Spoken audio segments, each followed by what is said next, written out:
Channel medical nurses अब sorry for that कि आपकी कुछ दिनों से है जो क्लासेस नहीं हो पा रही हैं, उसके कुछ पर्सनल रीजंस थे। तो यहाँ पर आज की क्लास में हम बात करेंगे CHO ग्रुप 5 का जो नर्सिंग का नोटिफिकेशन आ गया है पैरामेडिक्स वालों के लिए। तो उन सभी के लिए क्लास है जो इम्पोर्टेंट रहने वाली है। अब जो भी लोग ग्रुप 5 का वेट कर रहे थे, मैं बता दूं कि नर्सिंग में वैकेंसीज़ बहुत ही कम निकाली गई हैं, लेकिन आपको फिर भी अपनी तैयारी अच्छे से करना है। तो ग्रुप 5 का जो लोग एग्ज़ाम दे रहे हैं उनके लिए सभी अभी तक 2013 से लेके 2023 तक जो भी नर्सिंग एग्ज़ाम हुए हैं ग्रुप 5 के, उन सब की आपको PDF फॉर्मेट में अवेलेबल हैं। जो मेरा व्हाट्सएप नंबर आपको दिख रहा है, इस पर आप डायरेक्ट कांटेक्ट करके ले सकते हैं।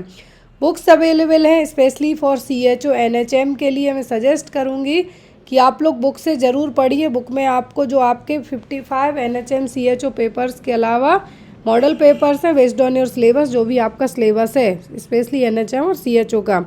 तो आप बुक को और PDFs को डायरेक्ट भी ले सकते हैं और फ्लिपकार्ट के थ्रू भी बुक्स को ऑर्डर कर सकते हैं। आज की क्लास का जो पहला क्वेश्चन है हमारा वो ये रहा, व्हेन वॉज द सुरक्षा क्लिनिक लॉन्च्ड। तो सुरक्षा क्लिनिक है जो कब लॉन्च की गई थी?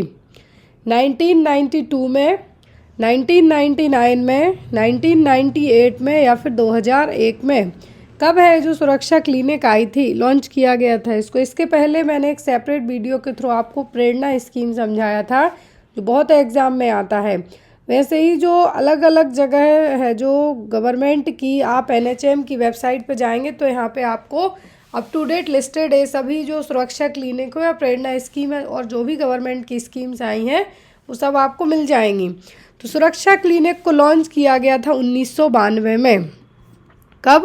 1992 में। जो STI क्लिनिक थे, सेक्सुअली जो ट्रांसमिटेड इन्फेक्शन थे, जो RTI थे, रिप्रोडक्टिव ट्रैक्ट इन्फेक्शन थे, इसके लिए यहाँ पर रिप्लेस किया गया है किससे? सुरक्षा क्लिनिक से। जो RTI और STI क्लिनिक्स थे, पहले इनको STI RTI क्लिनिक के नाम से जाना जाता था।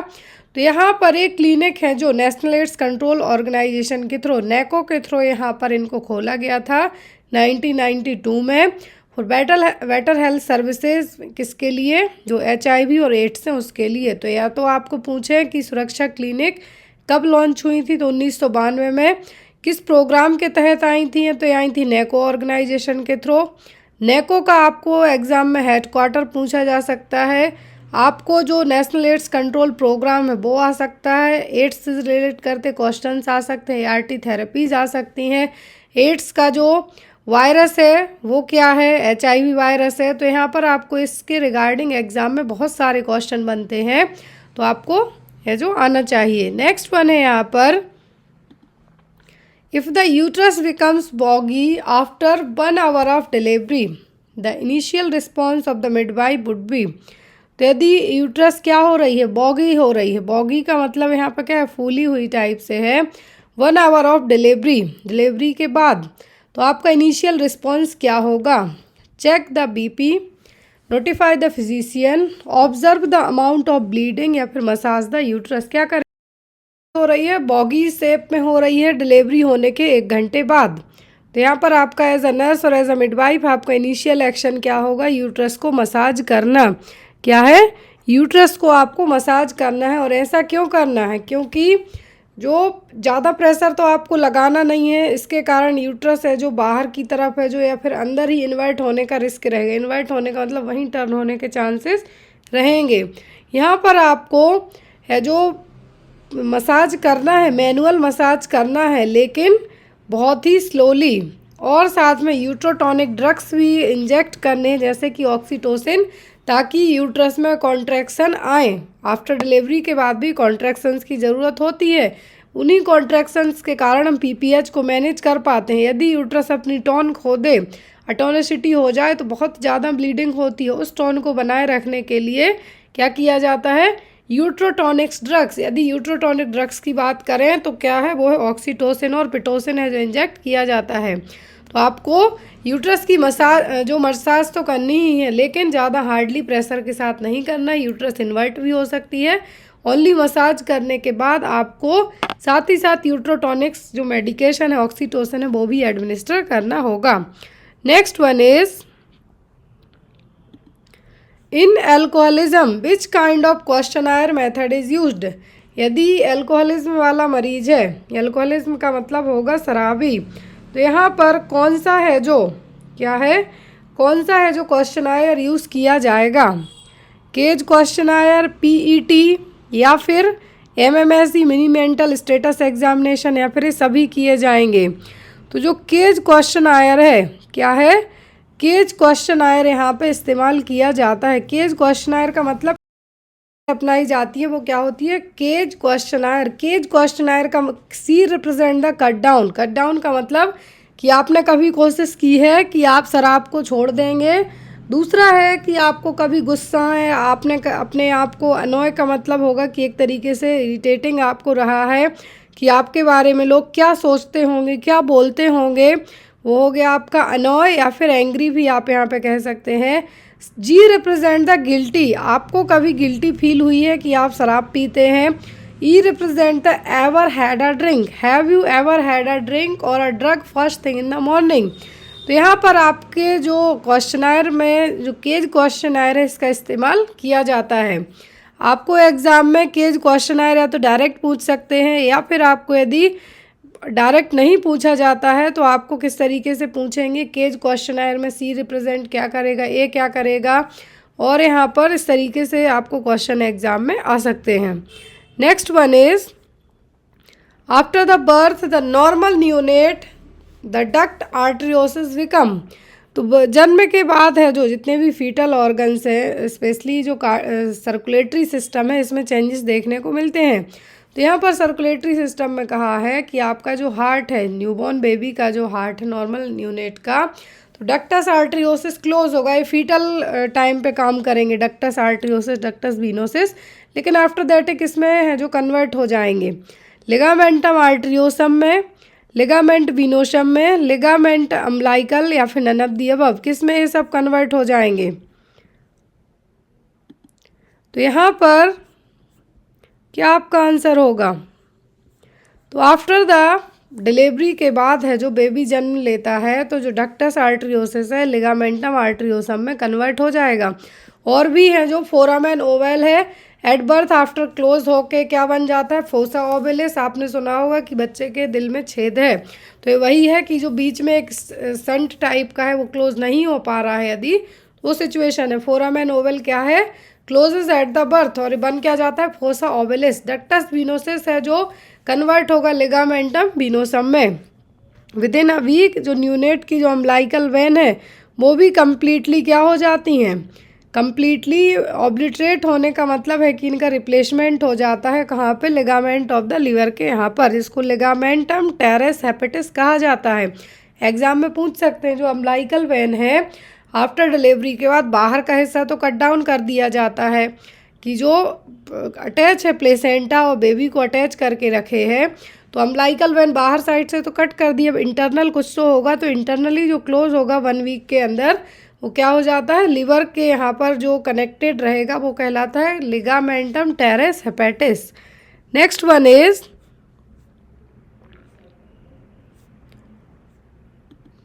a patient with laryngitis is treated symptomatically for 2 weeks, but he is still experiencing hoarseness.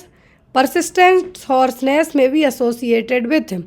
तो यदि किसी क्लाइंट को क्या है, यदि आपका कोई क्लाइंट है बेस्ड ऑन सिम्टम सर्दी खांसी हो जाती है, लेकिन यहाँ पर उसको जो खांसी आ रही है उसके साथ में घोड़े टाइप की आवाज़ आ रही है, घोड़े जैसी आवाज़ हो रही है जिसको कहा जाता है hoarseness cough.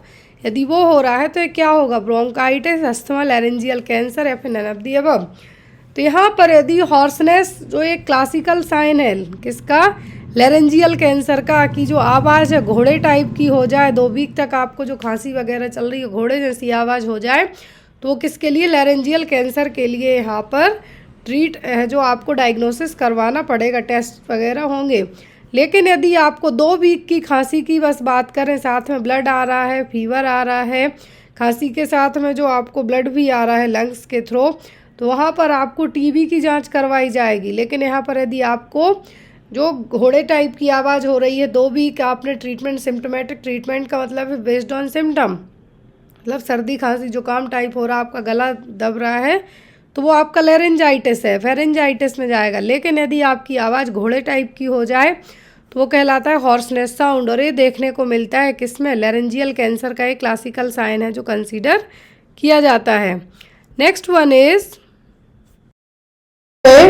if a baby born with birth weight is 2.8 kg then it means baby is, यदि बच्चे का वजन जन्म के समय 2 किलो 800 ग्राम है तो बच्चे का वजन है जो बर्थ वेट है जो कैसा माना जाएगा, low birth weight, very low birth weight, small for date या फिर नॉर्मल बर्थ वेट। ये क्वेश्चन वैसे आपको बहुत एग्जाम में क्वेश्चन आते हैं, और जो ESIC का पेपर होता है उसमें most of the question one liner आते हैं, लेकिन UPSC के थ्रू हो रहा है तो आप थोड़ा सा प्रिपेयर्ड रहिए कि आपको वन लाइनर की जगह 4 लाइनर क्वेश्चंस भी आ सकते हैं।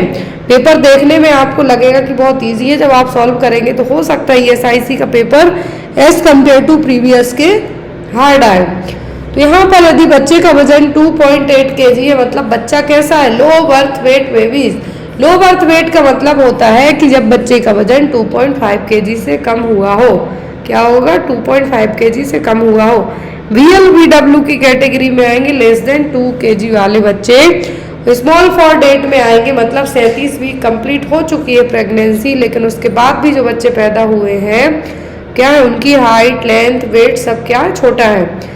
नॉर्मल बर्थ वेट में 2.5 kg से लेके 2.5 kg के आगे जितना भी वजन होता है वो किस में आते हैं, नॉर्मल बर्थ वेट में। इसमें नॉर्मल बर्थ वेट में 2.5 to 3.5 kg आता है नॉर्मल बर्थ वेट बेबीज में। अब यहाँ पर आपको 2.8 kg पूछा है तो आपका आंसर क्या होगा, वो होगा नॉर्मल बर्थ वेट। ये देखिए वेरी लो बर्थ वेट में आएंगे 1500 वाले, कैसे 1500 वाले, VLBW वाले में कि जिनका वजन 1500 ग्राम से भी कम और 1.5 kg से भी कम। एक्सट्रीम में 1 kg वाले आते हैं, और जिनको मतलब जेस्टेशनल एज पूरी हो गई हो लेकिन उसके बाद भी वो पैदा हो जाते हैं 1 kg तक के, तो उनको SNCU में है जो एडमिट किया जाता है। तो यहाँ पर जो normal birth wait, VLBW very low birth wait और ELBW, इनके जो आपको एग्जाम में क्वेश्चन यदि बनता है तो यहाँ पे आपको इनके,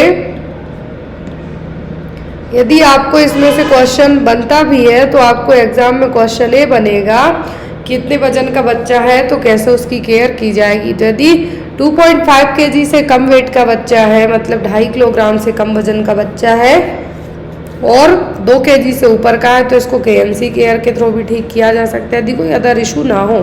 यदि 1500 ग्राम का है तो इसको होम केयर की जगह हॉस्पिटल में रख के ही इसकी केयर की जाएगी। और ELBW और VLBW वाले बच्चों को NICU में एडमिट करके उनको ठीक किया जाता है। अगला क्वेश्चन है यहाँ पे आपको, in stage of growth and development which stage is considered toddler group. ये भी क्वेश्चन बहुत ही इंटरेस्टिंग सा है कि जो ग्रोथ और डेवलपमेंट की स्टेज है कौन सी स्टेज टोडलर में कंसिडर की जाएगी। 0 to 28 days, 28 to 1 year, 28 days to 1 year, या फिर 1 year to 3 year, या फिर 3 to 6 year। किस एज ग्रुप के लिए यहाँ पे कंसिडर किया जाएगा टोडलर जो कि हम ये कह सकते हैं कि सबसे जिद करने वाले बच्चों में भी आप मान सकते हैं, सबसे गुस्सा आने वाले बच्चों में भी आप इनको कंसीडर कर सकते हैं। तो वो एज होती है 1 से 3 साल तक की, कितने की, 1 से 3 साल तक की एज कौन सी एज कहलाती है, टोडलर एज ग्रुप। नेक्स्ट यहाँ पर हम बात करेंगे कि 0 से 28 दिनों का, 0 से 28 दिन के बच्चे कहलाते हैं क्या, न्यूनेट। क्या होंगे, न्यूनेट और न्यूबॉर्न बेबी। ये देखिए पूरा ड्यूरेशन दिया गया है। न्यूनेट और न्यूबॉर्न का मतलब 0 से 28 दिन के, इन्फेंसी में 28 से 1 साल तक के बच्चे, 28 दिन से 1 साल के। टोडलर 1 से 3 साल।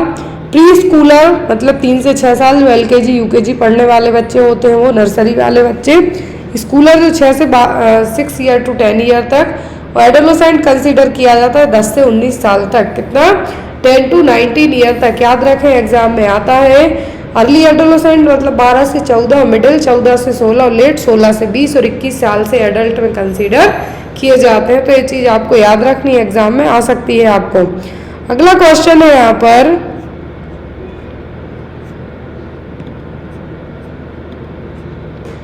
What is the length range of baby in 3 month? 3 महीने में बच्चे की लंबाई कितनी हो सकती है? 3 महीने में बच्चे की लंबाई कितनी हो सकती है? 50 सेंटीमीटर, 60 सेंटीमीटर, 70 सेंटीमीटर या फिर 90 सेंटीमीटर? लेंथ है जो नॉर्मल 3 महीने के बच्चे की कितनी हो सकती है? बेबी की 3 महीने में लेंथ कितनी हो सकती है? लंबाई, हाइट। तो जनरली जन्म के समय एक नॉर्मल हेल्दी बच्चे की बात करें हम तो कितनी होती है? 50 सेंटीमीटर तक। कितना? 45 से 50 सेंटीमीटर तक तो नॉर्मली ही होगी eight the time of birth. लेकिन 3 महीने की बात की जा रही है, 3 महीने में कितना हो सकती है? 60 तक। कितनी? 60 तक और 60 सेंटीमीटर तक। देखिए, एवरी 3 मंथ 5 सेंटीमीटर हाइट और length is increase till 1 year of age. ये फंडा आपको याद रखना है। यदि आपसे पूछा बच्चे की जो हाइट है वो 3 महीने में कितनी होगी, तो हर 3 महीनों में बच्चा 5 सेंटीमीटर तक बढ़ता है शुरू के 1 साल तक। ये भी याद रखें, शुरू के स्टार्टिंग के 1 साल तक बच्चे की हाइट हर 3 महीने में 5 सेंटीमीटर बढ़ेगी। लंबाई और हाइट दोनों कह सकते हैं आप, शुरू के 1 साल तक। नेक्स्ट है यहाँ पर हेड सरकमफेरेंस भी हम देखते हैं, क्योंकि जब हम बेसिक पढ़े तो ये भी पता होना चाहिए आपको। एंथ्रोपोमेट्रिक मेजरमेंट में बच्चे का वजन, height, head circumference, chest circumference, mid upper arm circumference पता होने चाहिए। आपको एग्जाम में पूछा जा सकता है। हेड सरकमफेरेंस जन्म के समय बच्चे का होता है 34 से 35 सेंटीमीटर तक। कितना? 34 से 35 सेंटीमीटर तक। और 2 महीने में 38, 3 महीने में 40, एवरी 1 मंथ में 2 सेंटीमीटर बढ़ते जाए। 6 मंथ में 42 टू 43 सेंटीमीटर। अभी देखिए, हेड सरकमफेरेंस है 3 centimetre, it about 3 centimetre less than the head circumference. यहाँ पर चेस्ट सरकमफेरेंस है, चेस्ट सरकमफेरेंस है कम होता है हेड सरकमफेरेंस के। चेस्ट सरकमफेरेंस की बात करें तो 31 सेंटीमीटर हो। कितना? 31 सेंटीमीटर। और जो चेस्ट सरकमफेरेंस और हेड सरकमफेरेंस है 1 साल की उम्र में कितने हो जाते हैं? इक्वल। कैसे? इक्वल। और आफ्टर चेस्ट सरकमफेरेंस है जो ज़्यादा होगा as compare to head circumference के 1 साल की उम्र के बाद। ये याद रखना है, एग्जाम में आपको पूछे जा सकते हैं। अगला क्वेश्चन है, universal immunisation programme started in India in which year? UIP को भारत ने कब स्टार्ट किया गया था? यहाँ पर आपको ऑप्शन है नवंबर 1986, नवंबर 1985, दिसंबर 1978 या फिर जनवरी 1992। कब है जो किए गए थे?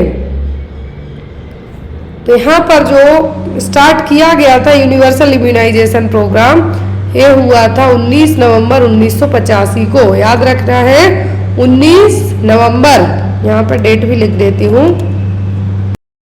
नवंबर 1985 को यूआईपी आया था। इसके पहले था एक्सपेंडेड प्रोग्राम ऑफ इम्यूनाइजेशन 1974 में, मई 1974 में आया था, लेकिन भारत में 1978 में। ऐसे यदि यहाँ पे इंडिया में पूछ ले तो 1978 में आपको बताना है। कब? 1978 में बताना है। क्या? Expanded programme of immunisation. लेकिन यूआईपी पूछे 19 नवंबर 1985 में, एक्सपेंडेड प्रोग्राम ऑफ इम्यूनाइजेशन आया था मई 1974 में, और इंडिया में बात करें हम तो 1978 में। What is the rank of India in the recently released global development index? 2024 में यूएनडीपी ने नया एचडीआई इंडेक्स रिलीज़ किया है। Human development index HDI index release किया है। तो भारत की रैंक कौन सी आई है? 75वीं, 78वीं, 125वीं या फिर 134वीं? तो यहाँ पर मे बी 190 प्लस से आसपास कुछ कंट्री यहाँ पे पार्टिसिपेट रहते हैं, तो उनमें से भारत की रैंक कौन सी आई है? एचडीआई इंडेक्स बताता है कि कौन सा देश कितनी ग्रोथ कर रहा है, वहाँ का जो रहन सहन है वो किस तरीके से, एजुकेशन कैसी है, उन सभी चीज़ों पे डिपेंड करेगा। तो यहाँ पर जो एचडीआई इंडेक्स है, क्या है? जो एचडीआई इंडेक्स है यहाँ पर भारत की रैंक किस में आई है? 134वीं। कितनी? 134th रैंक आई है भारत की। ये देखिए, यूनाइटेड नेशन डेवलपमेंट प्रोग्राम के तहत HDI इंडेक्स रिलीज किया गया है, जो कि इंडिया की रैंक की बात करें तो हम कितनी है? 134वीं रैंक आई है। किसकी? भारत की 134वीं रैंक आई है। और जो चाइना और श्रीलंका है इनकी 75वीं, जो चाइना है इसकी 75 और जो श्रीलंका है उसकी 78th रैंक आई है। और जो हाई ह्यूमन डेवलपमेंट इंडेक्स जो कैटेगरी में आए हुए हैं इंडिया, लेकिन डेवलपमेंट जो डेवलप्ड उसमें नहीं आया है, इंडिया आया है मीडियम ह्यूमन डेवलपमेंट इंडेक्स की कैटेगरी में, जबकि भूटान का 125वां और बांग्लादेश का 129वां नंबर लगा है। ये सोचने वाली बात है कि चाइना श्रीलंका की जो रैंक है वो 75-78 हो गई, भारत की कितनी है? 134वीं रैंक आई है UNDP रिपोर्ट के हिसाब से। HDI इंडेक्स में जो भारत का जो नंबरिंग रही है, रैंक कितनी रही? 134वीं। नेक्स्ट क्वेश्चन है यहाँ पर, the recently discussed democracy report 2024 has been released by which of the following. तो अभी हाल फिलहाल में डेमोक्रेसी रिपोर्ट 2024 को रिलीज़ किया है। किसने रिलीज़ किया है? Reporters without borders, NITI Aayog ने, UNDP ने, कि वी देम इंस्टीट्यूट ने। किसने डेमोक्रेसी रिपोर्ट 2024 को रिसेंट में अभी रिलीज़ किया है? तो ये काम किया है इस बार किसने? वी डैम इंस्टीट्यूट ने। किसने किया है? वी डैम इंस्टीट्यूट ने काम अभी किया है। जो वी डैम इंस्टीट्यूट है क्या? तो ये जो इंस्टीट्यूट है, डेमोक्रेसी रिपोर्ट दी है इस इंस्टीट्यूट ने, वैराइटीज़ ऑफ डेमोक्रेसी इंस्टीट्यूट, इसका जो नाम है क्या है? वैराइटीज़ ऑफ डेमोक्रेसी इंस्टीट्यूट 2024 की जो डेमोक्रेसी रिपोर्ट दी है। और यहाँ पर ये जो सबसे पहले रिपोर्ट जो बनाई गई थी वो किसने बनाई थी? स्टेफन लिंडबर्ग ने, जो कि एक पॉलिटिकल एक्सपर्ट थे। का है 1 साल के बच्चे में पर डे है जो यहाँ पर अकॉर्डिंग टू वेट के कहा है, पर केजी वेट के हिसाब से कितनी कैलोरी की ज़रूरत पड़ेगी। तो पर केजी की बात करें तो पर केजी के हिसाब से 100 किलो कैलोरी पर केजी है जो कैलोरी की ज़रूरत पड़ेगी। कितना? 100 कैलोरी। यदि बच्चे का वजन 1 साल के बच्चे का वजन 10 किलोग्राम है तो उसको कितनी कैलोरी की ज़रूरत पड़ेगी? 1000 किलो कैलोरी की। लेकिन यहाँ पर केजी बॉडी वेट के हिसाब से कहा है तो कितना? 100 किलो कैलोरी पर किलोग्राम, 100 किलो कैलोरी पर किलोग्राम बॉडी वेट के हिसाब से ज़रूरत पड़ेगी। तो यहाँ पर आपका आंसर क्या होगा? 100 kilo calorie per kg. Calculated energy requirement for 1 year child is 100 kilo calorie per kg. So total calorie intake will be approximately 1000 kilo calorie per day. तो 1 साल के बच्चे में पूछते हैं तो कितना? 1000 kilo calorie per day. In case आपको एग्जाम में बच्चे का वेट दिया जाए और पूछा जाए कितनी कैलोरी की ज़रूरत पड़ेगी इस बच्चे को, तो यहाँ पर वेट के हिसाब से आप कैलकुलेट कर सकते हैं कि 1 किलोग्राम के हिसाब से 100 किलो कैलोरी की ज़रूरत पड़ेगी। तो यहाँ पर यदि बच्चे का वजन 10 किलो है, 11 किलो है, तो उसके अकॉर्डिंग आप कैलोरी कैलकुलेट करके बता सकते हैं। Next one, if a baby born at CSC in immunisation which vaccine should be administered first. यदि कम्युनिटी हेल्थ सेंटर में एक बेबी डिलीवर हुआ है तो कौन सी वैक्सीन आप उसको सबसे पहले देंगे? DPT, MMR, BCG, influenza vaccine सभी दी जाती हैं, लेकिन at the time of birth only 3 vaccine दी जाती हैं, BCG, oral polio vaccine and hepatitis B vaccine. According to option के हम जाएंगे तो आपकी जो वैक्सीन दी जाएगी वो क्या होगी? BCG vaccine. अब BCG वैक्सीन है किस रूट से दी जाती है, कहाँ पे दी जाती है, तो सब चीज़ें हम देखेंगे। तो BCG वैक्सीन इंट्राडर्मली दी जाती है। ओनली एक ही ऐसी वैक्सीन है जो इंट्राडर्मल रूट से दी जाती है, लेफ्ट अपर आर्म में। BCG वैक्सीन का जो डोज होता है eight the time of birth दिया जाता है 0.05 ml। इन केस बच्चे को eight the time of birth हम BCG वैक्सीन नहीं दे पाए हैं तो उसको जो BCG का हम डोज देंगे 4 वीक का, यदि बच्चे की एज 4 वीक से ज़्यादा की हो गई या फिर 1 महीने से ज़्यादा की हो गई, तो 1 महीने से ज़्यादा की एज से लेकर 1 ईयर तक की एज तक बच्चे को जो BCG वैक्सीन का डोज दिया जाएगा वो होगा 0.1 ml। कितना? 0.1 ml डोज है जो फिर दिया जाएगा। फिर यहाँ पे बात आती है कि BCG कौन सी वैक्सीन है, तो लाइव एटेन्यूएटेड वैक्सीन है, प्रोटेक्ट करती है ट्यूबरक्लोसिस से। इसका डाइल्यूशन पूछा जाता है तो नॉर्मल सलाइन इसको डाइल्यूट किया जाता है, स्टोरेज टेम्परेचर होता है 2 to 8 degree centigrade. I hope आपको इतनी चीज़ें क्लियर हो। आप चाहें तो इसका स्क्रीनशॉट लेके रख सकते हैं, यहाँ पर लिख के रख सकते हैं। Next one, ILO International Labour Organisation is situated in. तो ILO का हेडक्वार्टर कहाँ पर है? स्कॉटलैंड में है, जेनेवा में, डेनमार्क में कि यूएसए में है? तो इंटरनेशनल लेबर ऑर्गेनाइजेशन क्या है? इंटरनेशनल लेबर ऑर्गेनाइजेशन इसका हेडक्वार्टर है जेनेवा में। कहाँ पर? जेनेवा में। इसकी स्थापना हुई थी 1990 में। जेनेवा में WHO का हेडक्वार्टर भी है। यहाँ पर ILO का लोगो रहा जो आपको एग्जाम में आ सकता है, तो लोगो बस दे देंगे कि किसका है, तो इंटरनेशनल लेबर ऑर्गेनाइजेशन का। इसकी स्थापना हुई थी 1919 में। हेडक्वार्टर है स्विट्जरलैंड जेनेवा में। नेक्स्ट वन है यहाँ पर एक क्वेश्चन अभी रिसेंट में जो एग्जाम हुआ था उसमें आया था।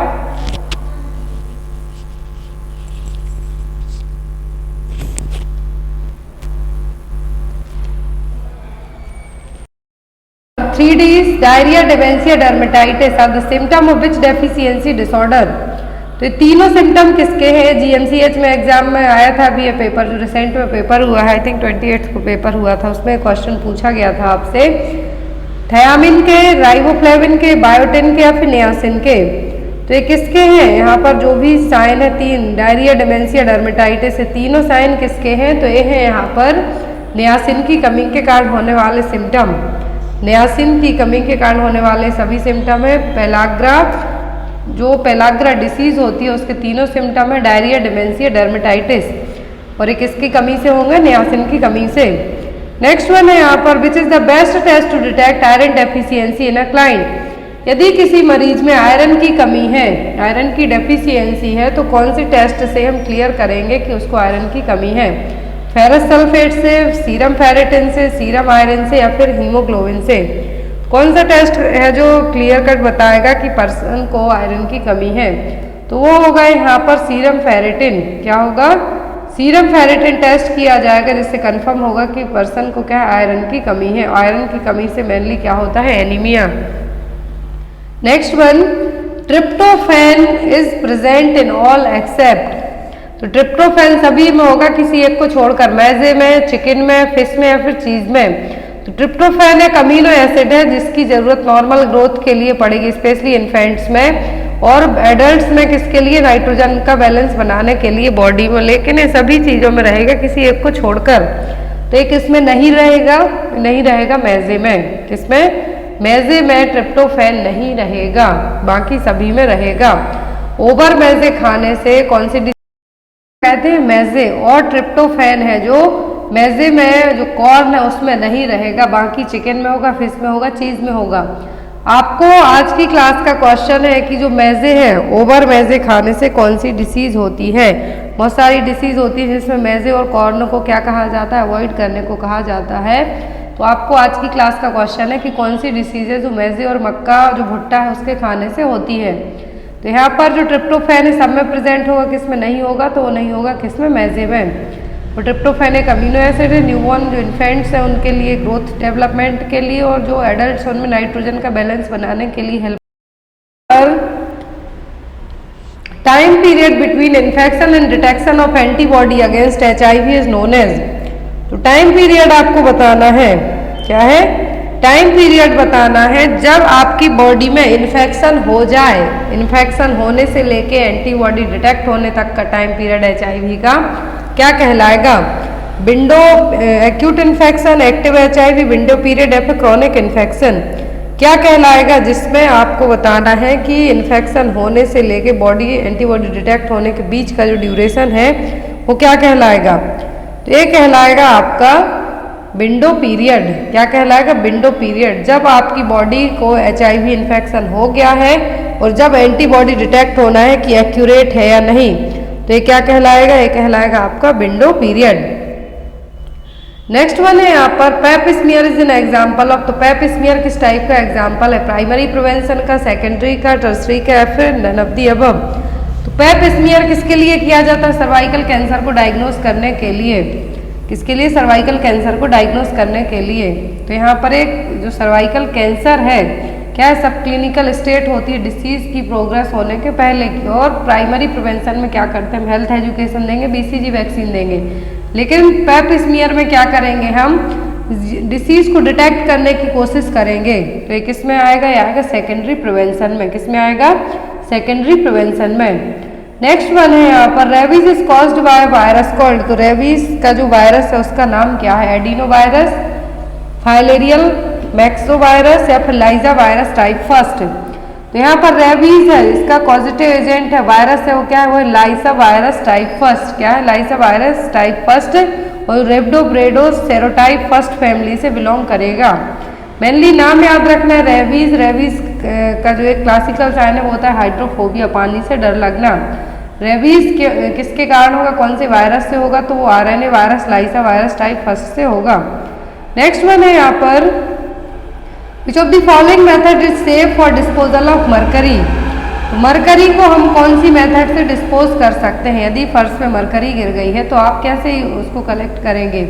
Worry under the earth, autoclaving, collect carefully and reuse या फिर none of the above.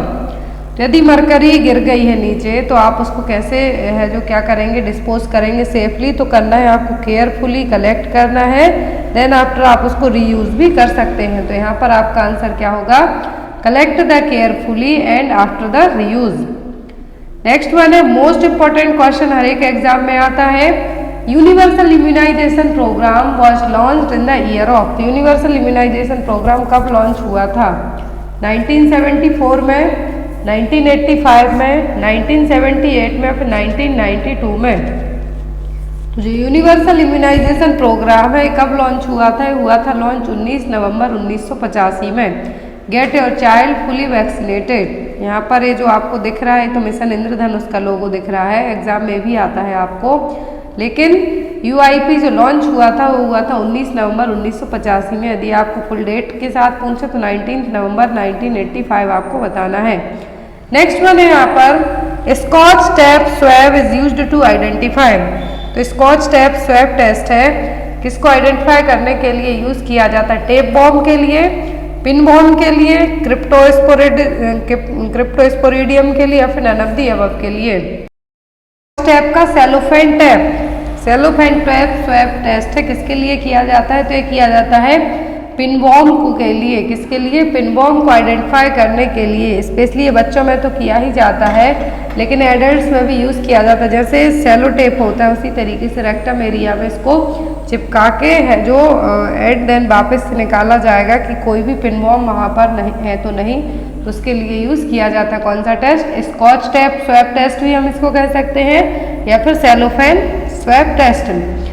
Next one है यहाँ पर, Monday fever is also known as. तो मंडे फीवर का दूसरा नाम क्या है, बैगोसिस, बायसिनोसिस, सीओपीडी या फिर एस्टोसिस। मंडे फीवर का दूसरा नाम है बायसिनोसिस। क्या है, बायसिनोसिस एक रेयर लंग डिसीज है जो कि हेमफ्लेक्स या फिर कॉटन फाइबर डस्ट के कारण होगा, आपको याद रखना है। और ये ऑक्यूपेशनल अस्थमा का कॉज भी बनेगा या फिर बायसिनोसिस को मंडे फीवर कहेंगे। और जितनी भी जो कॉटन पार्टिकल्स कॉटन डस्ट के कारण होगा तो ये कहलाएगा byssinosis. Next and most important question, rabies free zone in India. तो इंडिया का रेबीज फ्री जोन कौन सा है, मतलब वहाँ पर एक भी रेबीज के केस नहीं आते हैं। अरुणाचल प्रदेश, लक्षद्वीप, तमिलनाडु या फिर कर्नाटका। तो रेबीज फ्री जोन है तो वो है लक्षद्वीप। क्या है, लक्षद्वीप को इंडिया में रेबीज फ्री जोन है जो घोषित किया गया है। Next one, which is the recommended site of administration of DPT vaccine in infant. तो इन्फेंट में डीपीटी वैक्सीन कहाँ पे दी जाती है, lateral aspect of mid thigh, forearm, deltoid muscles या फिर ग्लूटियल मसल्स में। तो डीपीटी वैक्सीन दी जाती है इन्फेंट्स में कहाँ पर, lateral aspect of mid thigh, जो कि एक सेफेस्ट एरिया है वैक्सीन एब्जॉर्प्शन को प्रमोट करने के लिए और नर्व इंजरी को मिनिमाइज करने के लिए। यहाँ पर ये भी आपको याद रखना है कि lateral aspect of mid thigh में ही क्यों डीपीटी वैक्सीन दी जाती है, आइम रूट से दी जाती है। तो इसलिए ताकि वैक्सीन को प्रॉपर तरीके से एब्जॉर्प्शन किया जा सके और नर्व इंजरी को हम क्या कर सकें, अवॉइड कर सकें। नेक्स्ट वन है यहाँ पर, disease which are transmitted by water and food are called. तो ऐसी डिसीज जो फूड और वाटर से ट्रांसमिट होंगी कौन सी डिसीज कहलाती हैं, vector borne, fomite borne, vehicle borne या फिर एयर बॉर्न। क्वेश्चन ध्यान से देखिए, ऐसी डिसीज जो वाटर और फूड के थ्रू ट्रांसमिट होंगी वो कौन सी डिसीज कहलाएंगी।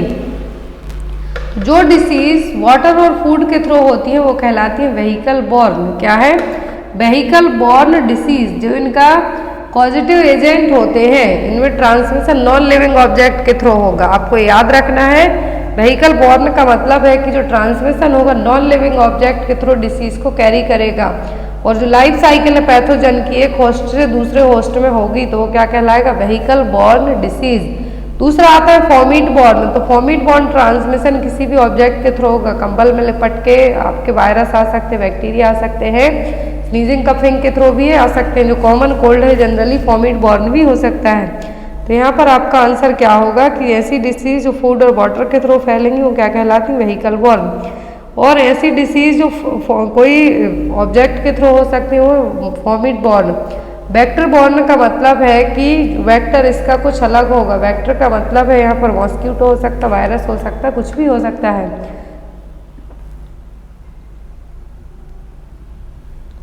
नेक्स्ट है यहाँ पर, और जो वेक्टर बॉर्न डिसीज है ये ह्यूमन और अदर एनिमल के थ्रू होंगी। ब्लड फीडिंग एंथ्रोपॉइड हो गए, वही मैंने आपको बताया, मॉस्क्यूटो हो गए, टिक फ्लीज हो गए, डेंगू फीवर हो गया, मलेरिया हो गया, सभी क्या वेक्टर बॉर्न डिसीज हैं। एयरबॉर्न में जो पार्टिकल स्नीजिंग कफिंग के थ्रू स्पेशली होंगे वो आ जाएंगे। One among the following is considered as the fifth vital sign in emergency department. तो अभी तक आपने ओनली 4 वाइटल साइन पढ़े थे, लेकिन अभी 5वें नंबर का जो कि इमरजेंसी में ही अपनाया जाता है, कौन सा वाइटल साइन है? ऑप्शन में motor response, verbal response, pupillary reaction to the light या फिर रिस्पॉन्स टू द पेन। अभी रिसेंट में 2023 जनवरी में स्टार्टिंग में एक पेपर हुआ था, उसमें क्वेश्चन आया है, राजस्थान में पेपर हुआ उसमें क्वेश्चन आया, हर एक एग्जाम में क्वेश्चन आया है 5वें नंबर का वाइटल साइन कौन सा है। जो 5th नंबर का वाइटल साइन है वो कंसीडर किया गया है रिस्पॉन्स टू द पेन। किसके लिए? Response to the pain. और जो बाकी इनिशियल है वो क्या है? फर्स्ट है heart rate, blood pressure, respiratory rate and temperature. ये क्या है आपके? ये बेसिक वाइटल साइन। तो जब भी आप डॉक्टर के यहाँ जाते हैं आपकी पल्स रेट और हार्ट रेट चेक की जाती है, 60 to 100 आती है, मतलब कि क्या है, नॉर्मल है। लेकिन जब भी पल्स रेट और हार्ट रेट आपकी बिलो 60 चली जाए तब इसको क्या टर्म यूज़ किया जाता है? ब्रेडिकार्डिया। ये एग्जाम में टर्म्स आते हैं, आप ध्यान से देखिए। और यदि यही पल्स रेट और हार्ट रेट आपकी 100 से ज़्यादा चली जाए तो ये कहलाएगा टैकीकार्डिया। क्लियर? फिर बीपी नॉर्मल होता है, blood pressure 120/80 mm of Hg, लेकिन इससे कम होता है तो हाइपोटेंशन, बढ़ता है तो हाइपरटेंशन। वैसे ही रेस्पिरेटरी रेट में है 10 to 20, नॉर्मल एक एडल्ट की बात करें तो 10 से 20 तक रहेगी। फिर जो ऑक्सीजन सैचुरेशन यहाँ पे कहा 95 से 100% तक, यदि 95 से कम होता है मतलब टिश्यू में ऑक्सीजन की कमी हो रही है और वो कंडीशन कहलाती है हाइपोक्सिया। कोविड के टाइम पे सभी के पास पल्स ऑक्सीमीट्री हो गए थे अपनी ऑक्सीजन लेवल चेक करने के लिए। नॉर्मल टेम्परेचर होता है कितना? 98.6 डिग्री, लेकिन जो एक कंसीडर रेंज की जाती है तो यहाँ पर ये रही 100.4 तक भी नॉर्मल में ही माना जाएगा, 101 क्रॉस करेगा मतलब फीवर है। नेक्स्ट वन इज, तो यहाँ पर जो 5वें नंबर का वाइटल साइन है वो क्या? वो है response to the pain. Next is the duty not to inflict as well as to prevent and remove harm is. कौन सी ड्यूटी है यहाँ पे कहा गया है? Not to inflict as well as to prevent and remove the harm. तो यहाँ पर आपकी ड्यूटी नहीं है कि हार्म से प्रिवेंट करना और जो भी हार्मफुल है उसको रिमूव करना। फिडेलिटी, वेरासिटी, नॉन मालफिशियंस या फिर पैटर्नलिज्म। तो क्या है जो कि आपकी ड्यूटी नहीं है? किसी भी हार्म को रोकना और उससे प्रिवेंट करना, वो कहलाती है क्या? आपकी फिडेलिटी। क्या है? वो कहलाएगी फिडेलिटी। तो नर्सिंग के एथिक्स पढ़े हैं हमने, अकॉर्डिंग टू दैट आपको ज़रूरी नहीं फिडेलिटी पूछा जाए, हो सकता ऑटोनॉमी पूछ ले। तो यहाँ पर फिडेलिटी का मतलब होता है फेथफुलनेस टू अ पर्सन। क्या है? यदि आप एक नॉर्मल टर्म में बात करें फिडेलिटी, तो यहाँ पर क्या है? किसी के ऊपर आपको क्या होना, एक तरीके से हम ये कह सकते हैं आपको उस पर भरोसा होना।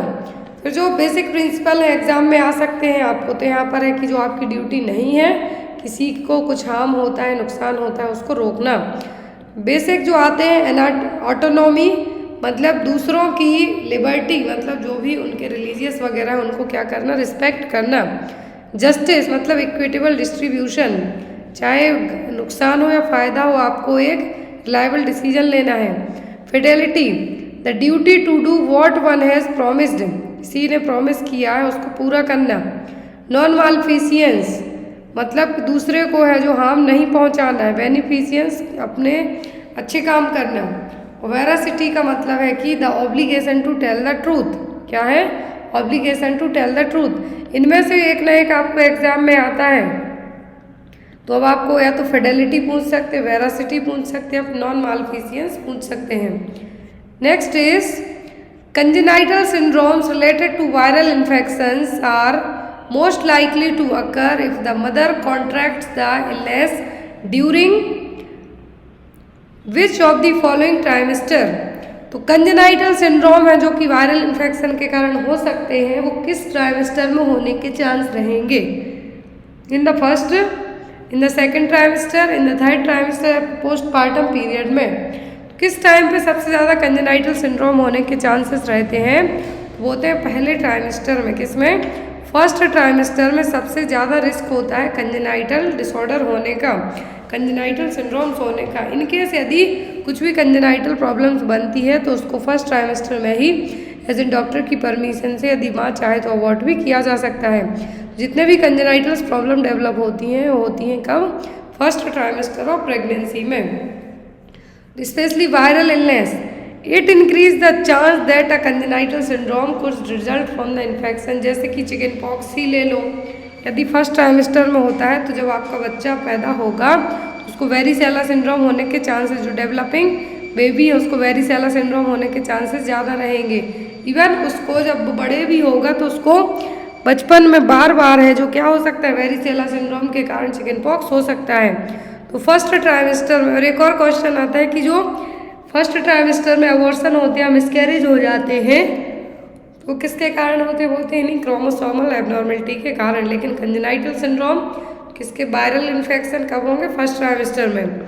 Next is the hierarchy of human needs where nurse prioritized basic physiological needs is identified as. तो यहाँ पे कहा गया है कि हायरार्की ऑफ ह्यूमन नीड्स की जो थ्योरी है किसने दी है?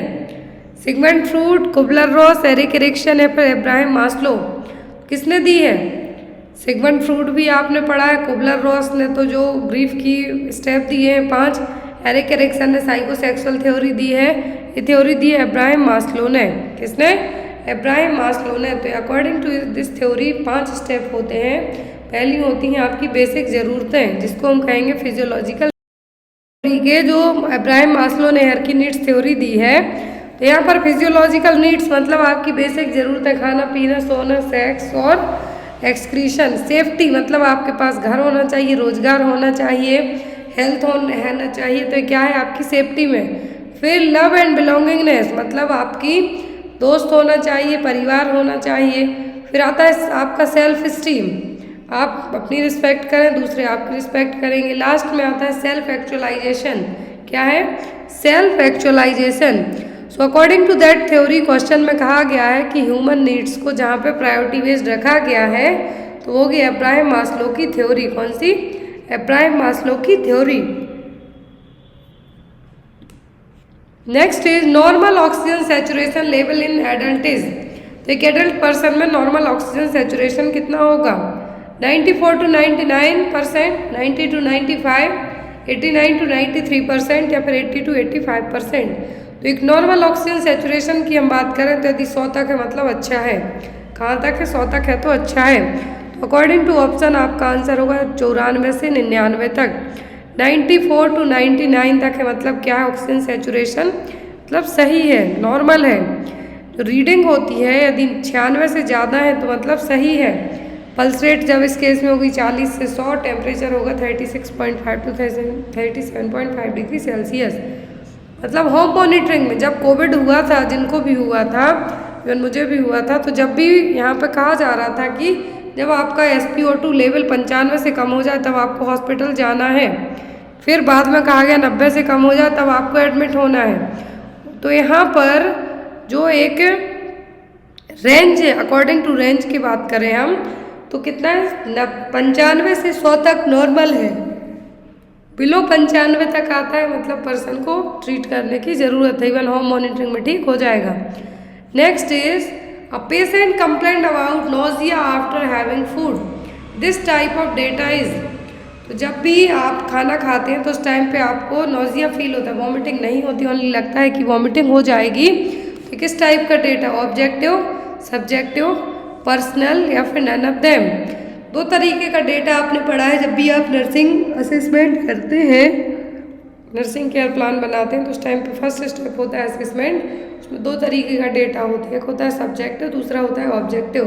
अब यहाँ पे कहा है कि पेशेंट बता रहा है कि उसको नोजिया हो रहा है, नोजिया हो रहा है चीज़ पर्सन ने बताई है, आपको पता नहीं है, किसने बताई, पर्सन ने बताई है, तो ये कहलाएगा आपका ऑब्जेक्टिव डेटा। कौन सा, ऑब्जेक्टिव डेटा।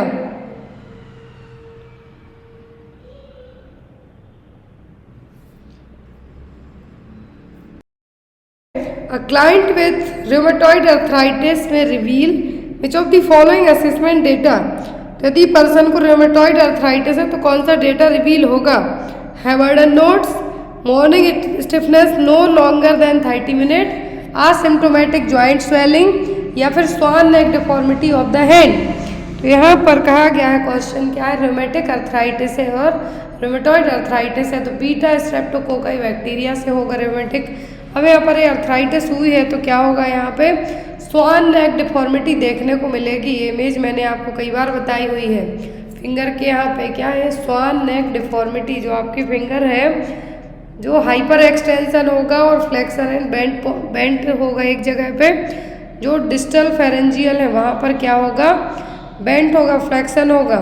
तो यहाँ पर हाइपर टेंशन और जो फ्लेक्शन देखने को मिलेगा फिंगर के यहाँ पे क्या कहलाएगा, स्वान नेक डिफॉर्मिटी, मतलब हाथ में आपकी जो स्वान होते हैं, बगुले होते हैं, उनके जैसी डिफॉर्मिटी देखने को मिलेगी वो। Next is the fundamental aim of plastic and reconstructive surgery is to. Fundamental aim क्या है प्लास्टिक और रिकंस्ट्रक्टिव सर्जरी के लिए, regain the movement, enhance self esteem, provide restoration of function and aesthetic form, prevent the infection. तो fundamental aim क्या है plastic and reconstructive surgery के लिए, जो फंडामेंटल एम होते हैं प्लास्टिक और रिकंस्ट्रक्टिव सर्जरी के लिए वो कौन से हैं।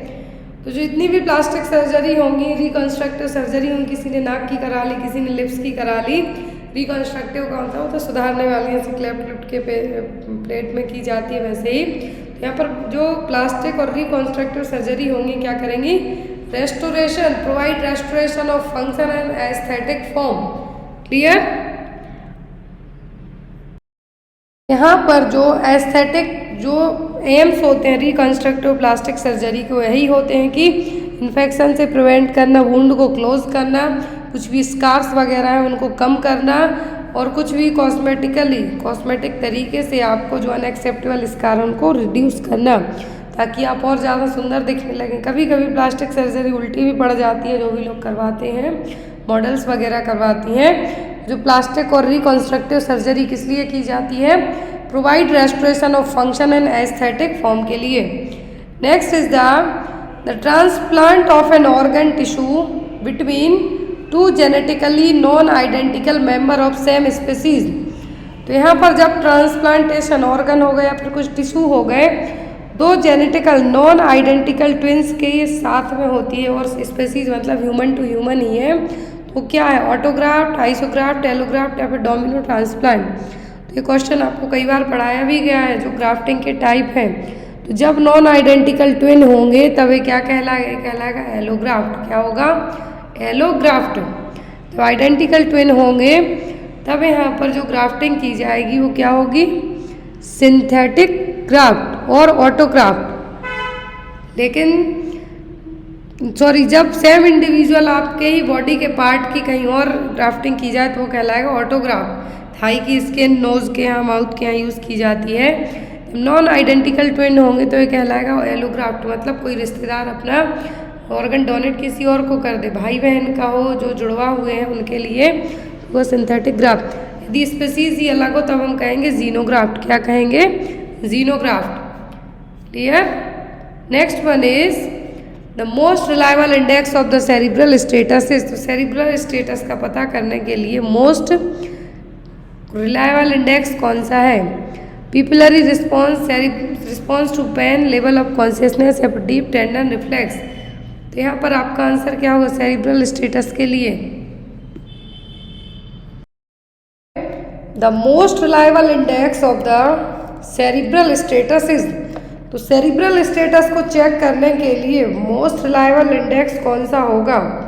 ऑप्शन में है यहाँ पे pupillary responses, response to pain, level of consciousness या फिर डीप टर्न ऑन रिफ्लेक्सेस। तो यहाँ पर सेरिब्रल स्टेट का मतलब है कि आपका जो माइंड है उसकी क्षमता क्या है, सही तरीके से चल रहा है नहीं, ये सब चीज़ें आपकी बेसिक सेरिब्रल इंडेक्स में आएंगी। अब जो सेरिब्रल इंडेक्स है इसको चेक करने के लिए सबसे सही चीज़ क्या होगी? तो सबसे बेस्ट तरीका होगा लेवल ऑफ कॉन्शियसनेस। क्या होगा? Level of consciousness. और इस लेवल ऑफ कॉन्शियसनेस को नापने के लिए जो स्केल यूज़ की जाती है वो कहलाती है ग्लासगो कॉमा स्केल। एग्जाम में आती है GCS स्केल। 15 है जो मैक्सिमम पॉइंटिंग होती है, बिलो 3 जाता है मतलब पर्सन कॉमा में जा रहा है। तो यहाँ पर जो सेरिब्रल इंडेक्स के लिए सबसे, सेरिब्रल स्टेटस के लिए जो सबसे अच्छा इंडेक्स है वो क्या है? वो है level of consciousness. Next is, यहाँ पर आपका आंसर सीधा ऐड किया गया है साथ में। विच of the following is a water soluble vitamin? तो सबको पता है vitamin A, D, E, K। A fat soluble, वसा में घुलनशील विटामिन। यदि ये विटामिन ज़्यादा होते हैं, स्पेशली जो हाइपर विटामिनोसिस होता है वो फैट सॉल्यूबल विटामिन के ज़्यादा होने के कारण ही होता है, स्पेशली ए के कारण। फिर यहाँ पर आते हैं पानी में घुलनशील और वाटर सॉल्यूबल, तो होते हैं विटामिन C और विटामिन C और vitamin B complex. Vitamin B complex इसलिए कहा क्योंकि इसके बहुत सारे टाइप होते हैं, इसलिए वो। Next is the antidote to heparin. Heparin का एंटीडोट क्या है? तो हेपेरिन का एंटीडोट कौन सा है? ऑप्शन में calcium gluconate, vitamin K, protamine sulphate या फिर एट्रोपिन। तो हेपेरिन और वारफ्रिन दोनों क्या है? एंटीकोगुलेंट है। क्या है? एंटीकोगुलेंट है यहाँ पर। तो हेपेरिन और वारफ्रिन है जो दोनों एग्जाम में आती हैं, लेकिन हेपेरिन का एंटीडोट पूछा गया है तो हेपेरिन का क्या है? Protamine sulphate. क्या है? Protamine sulphate. फिर यहाँ पर विटामिन K है, किसका है? वारफ्रिन का। किसका? वारफ्रिन का। हेपेरिन को प्रेगनेंसी में दिया जा सकता है, एग्जाम में आता है क्वेश्चन। तो कौन सा जो एंटीकोगुलेंट है जो प्रेगनेंसी में दे सकते हैं? तो ओनली हम हेपेरिन ही दे सकते हैं। क्यों दे सकते? क्योंकि प्लेसेंटा को क्रॉस नहीं करेगा। हेपेरिन को कभी भी ओरली नहीं दिया जा सकता, इसको इंजेक्टेबल फॉर्म में ही दिया जाता है। यदि ओरल एंटीकोगुलेंट पूछे तो वो है वारफ्रिन। वारफ्रिन को कभी भी IVIM नहीं देंगे, सीधा ओरली दिया जाता है। Next is, for a comatose patient the highest priority nursing diagnosis is. Comatose person में हाईएस्ट प्रायोरिटी क्या होगी? Altered sensorium, ineffective airway clearance, impaired physical mobility या फिर अल्टर्ड न्यूट्रिशन। तो जब भी मैंने आपको कई बार बताया कि जब भी आपको एग्जाम में इस तरीके से पूछा जाता है कि आपको कॉन्शियसनेस लेवल दी जाए, मोबिलिटी दी जाए, न्यूट्रिशन दिया जाए, लेकिन आपके पास साथ ही साथ क्या हो? एयरवे क्लियरेंस या फिर एयरवे से रिलेट करता हुआ ऑप्शन है, तो वो आपकी सबसे पहली प्रायोरिटी में कंसीडर किया जाएगा। तो यहाँ पर भी आपका आंसर क्या होगा? Ineffective airway clearance. Comatose person है, मतलब मरीज क्या है? कोमा में है। कोमा में है तो यहाँ पर उस पेशेंट के लिए आपकी सबसे अच्छी प्रायोरिटी क्या होगी? वो होगी आपकी best priority ineffective airway clearance. Airway को मेंटेन करके रखना है। Next one is,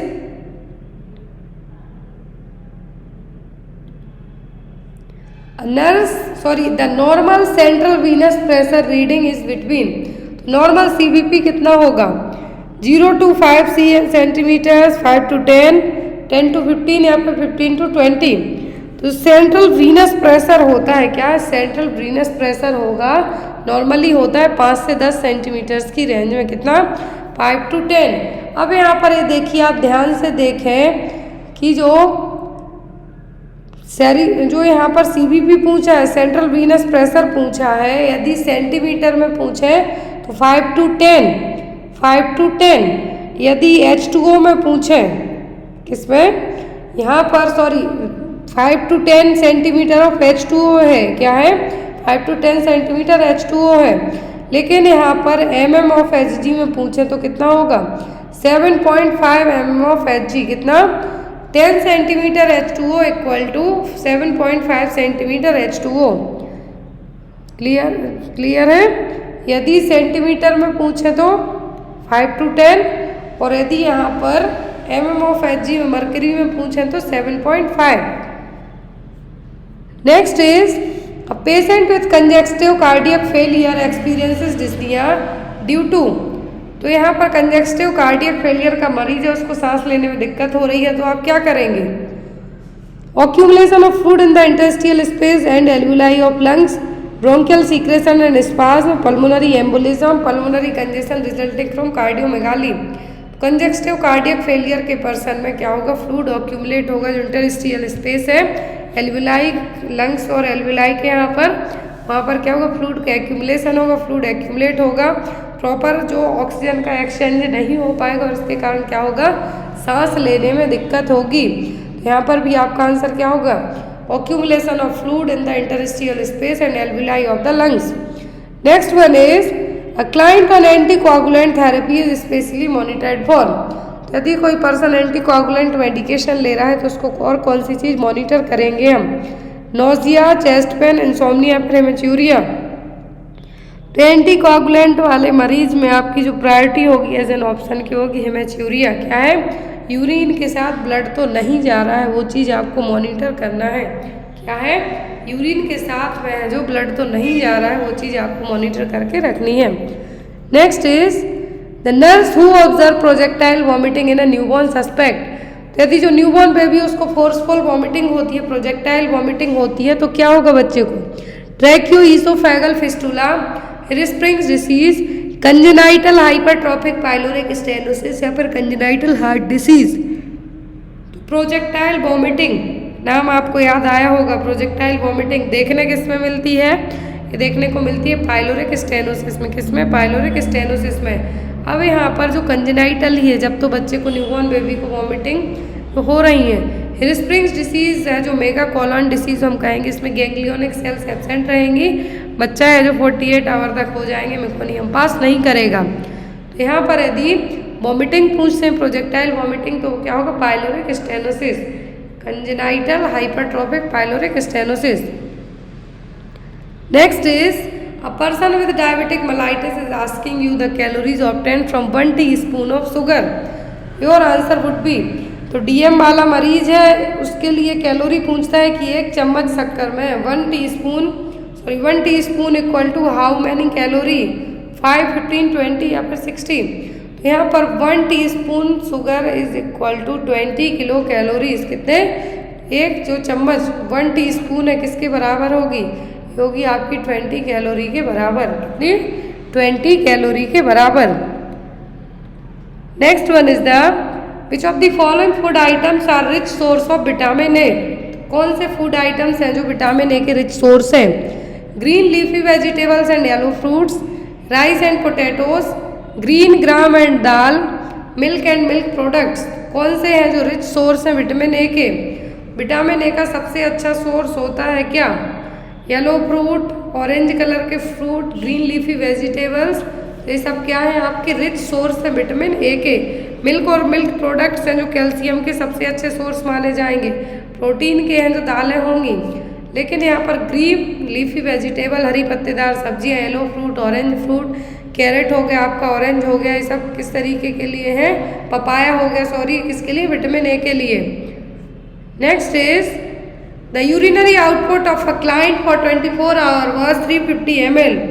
nurse has documented the observation as. तो यदि यूरिन आउटपुट 24 घंटे में 350 ml है, तो एज ए नर्स आप क्या डॉक्यूमेंट करेंगे? एनयूरिया, पॉलीयूरिया, डिसयूरिया या फिर ओलिगोयूरिया। एनयूरिया का मतलब तो होगा 100 ml से भी कम पास होना, वो भी 24 घंटे में एब्सेंट ही होना।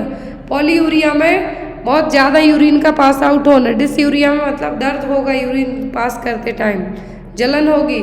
ओलिगोयूरिया में 500 ml से कम जब यूरिन पास होगी 24 घंटे, वो कहलाएगा ओलिगोयूरिया, कम यूरिन का पास होना और oliguria. Next one is Which one of the following terms indicates increase in the size of cells without increase in the number of cells? Question ध्यान से देखें, कैंसर में आपने पढ़े हुए हैं कि जब आपकी जो सेल्स की साइज बढ़ती है लेकिन सेल्स के नंबर नहीं बढ़ रहे हैं, तो ये क्या है? हाइपरप्लासिया, हाइपरट्रॉफी, डिस्प्लासिया फिर atrophy. The refractive error caused by the differences in curvature of cornea and lenses। तो एक जो रिफ्रैक्टिव एरर के कारण हो रहा है, क्या है? रिफ्रैक्टिव एरर के कारण हो रहा है कि जो कर्व बन रहा है कॉर्निया और लेंस के बीच में, वो क्या है?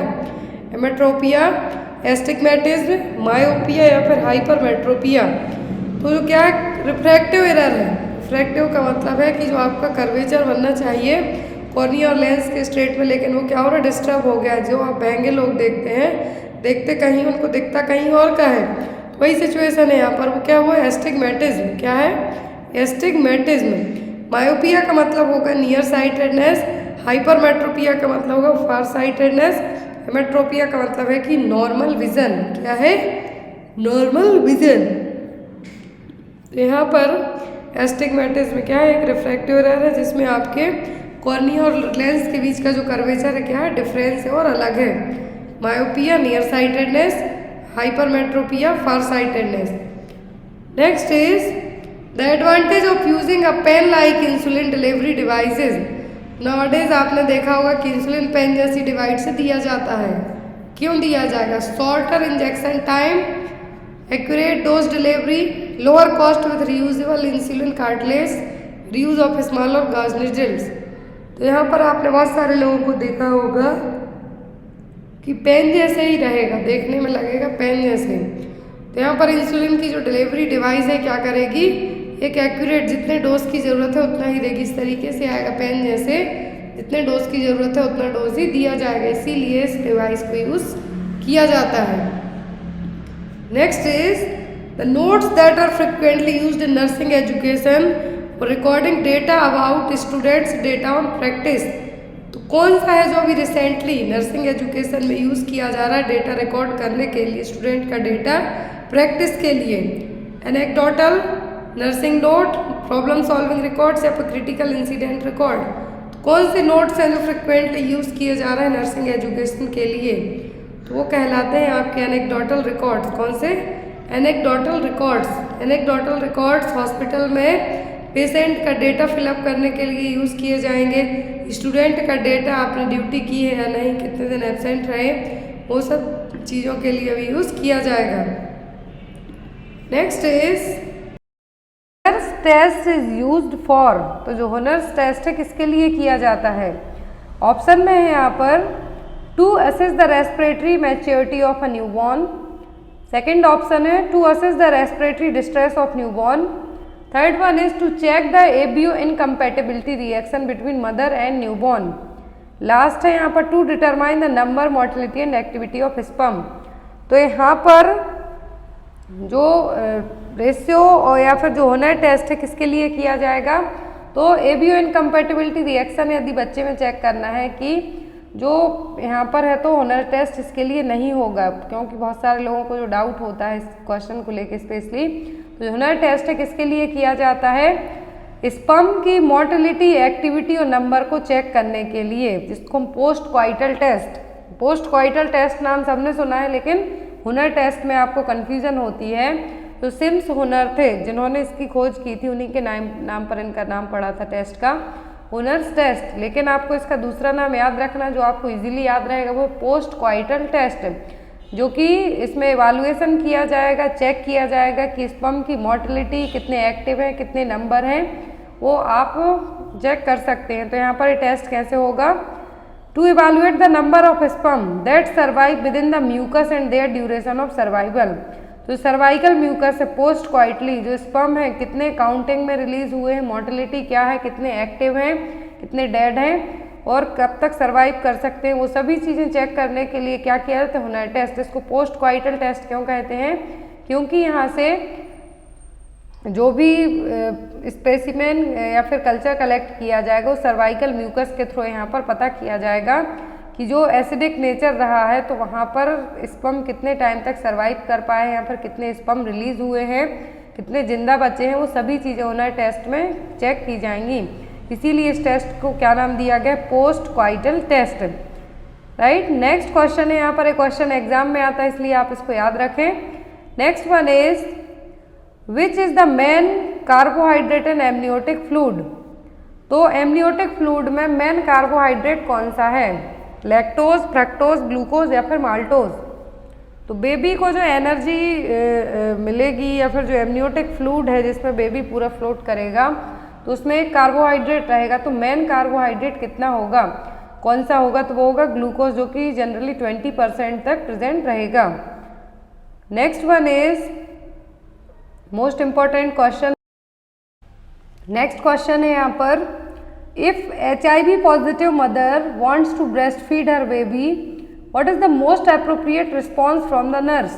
तो यदि कोई मदर क्या है HIV पॉजिटिव है, वो अपने बेबी को, बच्चे को ब्रेस्ट फीडिंग करवाना चाहती है, तो as a nurse, as a CHO और एज ए MLHP ANM आप क्या रिस्पॉन्स करेंगे पेशेंट को? अप्रोप्रिएट रिस्पॉन्स आपका क्या होगा? ऑप्शन में है यहाँ पर encourage breast feeding to facilitate the bonding, encourage breastfeeding because it's healthier for baby, encourage breastfeeding so that she can get rest and get healthy, discourage the mother for breastfeeding। तो यदि mother HIV positive है, वो अपने बच्चे को breast feed करवाना चाहती है, तो आप क्या रिस्पॉन्स देंगे? तो यदि यहाँ पर आपको ऑप्शन में क्या होता कि मदर के लिए आप इनकरेज करें ब्रेस्ट फीडिंग के लिए, लेकिन साथ में मदर को निवेरापाइन मेडिसिन दी जाएगी, तब आप इनकरेज कर सकते हैं, बच्चा हेल्दी होगा, माँ भी ठीक रहेगी। लेकिन जब मदर HIV पॉजिटिव है, यहाँ पर एक कंडीशन नहीं रखी है कि निवेरापाइन दी जा रही है, तब हम क्या करेंगे? माँ को डिस्करेज करेंगे कि आप अपने बच्चे को ब्रेस्ट फीड ना करवाएं, क्योंकि बच्चे को भी HIV ब्रेस्ट फीडिंग से ट्रांसमिट हो। क्वेश्चन है यहाँ पर, if HIV positive mother wants to breast feed her baby what is the most appropriate response from a nurse और MLHP और CHO। यदि कोई माँ अपने बच्चे को ब्रेस्ट फीड करवाना चाहती है, तो एज अ नर्स आप क्या रिस्पॉन्स देंगे पेशेंट के लिए? माँ के लिए क्या चीज़ समझाएंगे कि आप अपने बच्चे को क्या करें, ब्रेस्ट फीड करवाएं कि नहीं करवाएं? तो ऑप्शन में है यहाँ पर encourage breast feeding to facilitate the bonding, encourage breast feeding because it's healthier for baby, encourage breast feeding so that she can get rest and get healthy, last one is discourage the mother for breast feeding. तो यदि आपके पास कोई ऐसा case आता है जिसमें mother HIV positive वो अपने बच्चे को ब्रेस्ट फीड करवाना चाहती है, तो as a nurse, as a CHO, MLHP और as a health care provider आप क्या कहेंगे? माँ को कहेंगे कि बच्चे को ब्रेस्ट फीड ना करवाएं, क्योंकि ब्रेस्ट फीड से ही आपके बच्चे को HIV हो सकता है। तो ऐसे केस में आपको क्या करना है? डिस्करेज करना है। लेकिन यदि यहाँ पर यही चीज़ होती कि मदर HIV पॉजिटिव है, ब्रेस्ट फीड करवाना चाहती है, लेकिन साथ में निवेरापाइन उसको दी जा रही है, तो वो ब्रेस्ट फीड करवा सकती थी, तब वो सेफ होता बच्चे के लिए। लेकिन यदि ये कंडीशन नहीं है निवेरापाइन मेडिसिन की, तब माँ अपने बच्चे को ब्रेस्ट फीड नहीं करवा सकती, क्योंकि ये बच्चे को भी है जो HIV हो सकता है। अब दो मेडिसिन के नाम हैं जिनमें आप कंफ्यूज हो सकते हैं, तो आपको क्या करना है? यदि ब्रेस्ट फीडिंग मदर के लिए कहते हैं कि बच्चे को HIV ट्रांसमिशन हम कैसे रोक सकते हैं, तो हम क्या देंगे? निवेरापाइन एज एन प्रोफाइलैक्सिस के तौर पर देंगे। मदर यदि HIV पॉजिटिव है तो हम क्या करेंगे? मदर टू चाइल्ड में जो ट्रांसमिशन हो सकता है ब्रेस्ट फीडिंग के थ्रू, तो हम जो बच्चे की जब 6 मंथ तक जो एक्सक्लूसिव ब्रेस्ट फीडिंग की ज़रूरत होती है, तब हम क्या करेंगे? माँ को निवेरापाइन देंगे, जिससे बच्चे को हम प्रिवेंट कर सकते हैं HIV से। लेकिन यदि हमें डिलीवरी के टाइम पर या फिर जब बच्चा क्या हो, डिलीवरी के टाइम पर या फिर इंट्रापार्टम पीरियड में हो, तो हमें क्या करना है? जिडोविडिन देना है मदर को। किसको? जो प्रेग्नेंट वूमेन है उसको हम HIV पॉजिटिव प्रेग्नेंट वूमेन को क्या देना है? जिडोविडिन देना है मेडिसिन, जिससे जो होने वाला बच्चा है उसको हम क्या कर सकते हैं? प्रिवेंट कर सकते हैं। किससे? HIV इन्फेक्शन से। तो यदि ब्रेस्ट फीडिंग मदर की बात आती है आपको कि breast feeding mother that means delivery हो चुकी है, वहाँ बच्चे को दूध पिलाना चाहती है, तो निवेरापाइन दे के बच्चे को प्रिवेंट कर सकते हैं।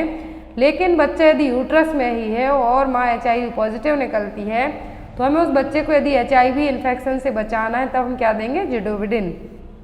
Next one is one of the high risk factor for cervical cancer is. तो सर्वाइकल कैंसर के लिए सबसे ज़्यादा हाई रिस्क फैक्टर क्या होगा? Human papilloma virus infection that means HPV infection, nulliparity, that means वो लेडी कभी भी प्रेग्नेंट नहीं हुई है।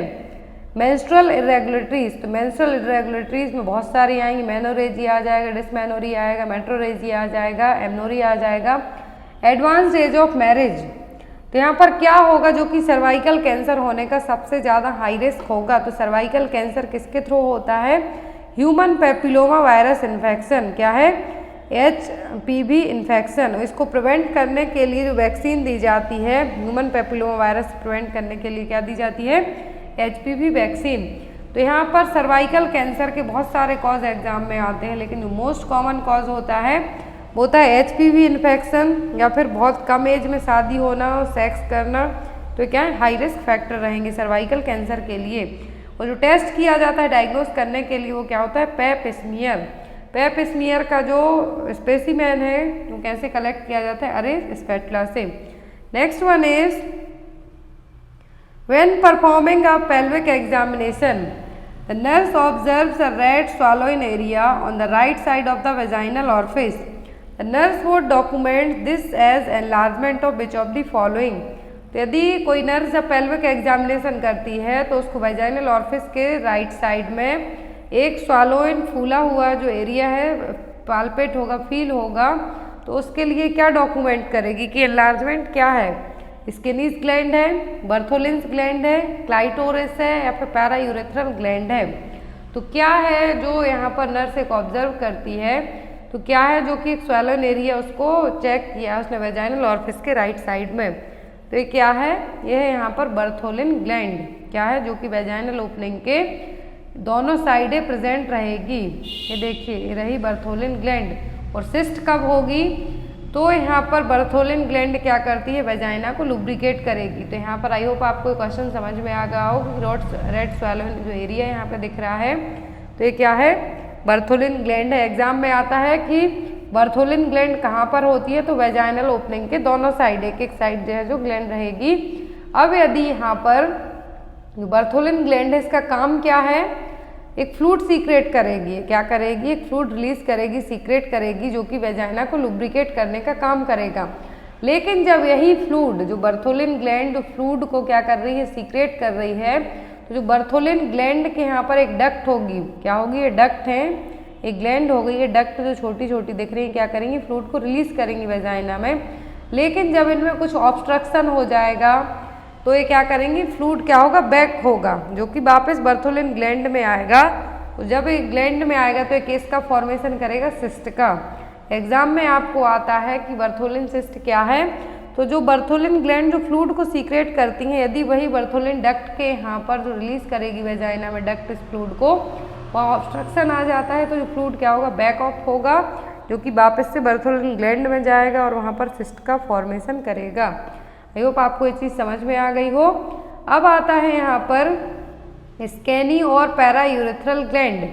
तो स्कैनी ग्लैंड और पैरायूरेथ्रल ये सेम नाम है, जो कि फीमेल यूरेथ्रा के यहाँ पर क्या करती हैं, सेक्सुअल एक्टिविटी के टाइम पर जो यूरेथ्रल ऑरिफिस है यहाँ पर क्या रहेंगी, ग्लैंड रहेंगी, जिसको पैरायूरेथ्रल ग्लैंड या फिर स्किनीज ग्लैंड के नाम से जानते हैं। तो ये क्या करेंगी, फीमेल यूरेथ्रा के यहाँ पर क्या करेंगी, म्यूकस का डिस्चार्ज करेंगी सेक्सुअल एक्टिविटी के टाइम पर। तो यहाँ पर इनका काम क्या है, म्यूकस रिलीज करना। ये किसके होमोलॉगस होंगी, प्रोस्टेट ग्लैंड के। प्रोस्टेट ग्लैंड क्या है, मेल में पाई जाती है, जो कि कॉपर्स ग्लैंड है एक तरीके से। कॉपर्स ग्लैंड कहाँ पर रहेगी, प्रोस्टेट ग्लैंड के इंफीरियर पार्ट में। तो जो काम यहाँ पर पैरायूरेथ्रल ग्लैंड करती हैं वही काम कॉपर्स ग्लैंड करेंगी, जो कि प्रोस्टेट ग्लैंड के पास में प्रेजेंट, ऊपर इंफीरियर साइड में प्रेजेंट रहेंगी। तो यदि होमोलॉगस पूछे स्किनी ग्लैंड और पैरायूरेथ्रल का, तो क्या है, कॉपर्स ग्लैंड।